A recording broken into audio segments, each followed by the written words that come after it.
கரூர்ல என்ன நடந்ததுன்னு அந்த கரூர் மக்களை கேட்டாலே புட்டு புட்டு புட்டு வைப்பாங்க. ஏன் மேல பழியை தூக்கி போடுறீங்க?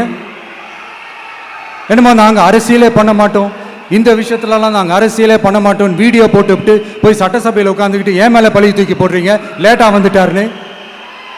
போலீஸ் கொடுத்த டைம்ல நாங்க இருந்தேன். நாமக்கல்ல இருந்து கரூர் வர வழியில இருந்த மக்கள் எல்லாரையும் நான் என்ன அம்போன்னு விட்டுட்டு வர சொல்றீங்களா? நாமக்கல்ல இருந்து கரூருக்கு நான் எப்படி வந்தேன், எவ்வளவு நேரத்துல வந்தேன், உலகமே லைவ்ல பார்த்துக்கிட்டு இருந்தது. வாய் கூசாம ஏன் மேல பழி தூக்கி போடுறீங்க?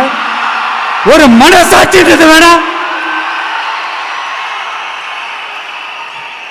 சரி, நீங்க தான் எதுவுமே பண்ணல சார், அப்புறம் ஏன் சார் 20 வருஷமா கரூர்ல மட்டுமே, கரூர் பகுதியில் மட்டுமே போட்டி போட்ட உங்களுடைய ஒரு அடிமைய, உங்களுடைய ஒரு அடிமைய ஏன் கோயம்புத்தூர் வரைக்கும், ஏன் கோயம்புத்தூர் வரைக்கும் ஓட வச்சீங்க?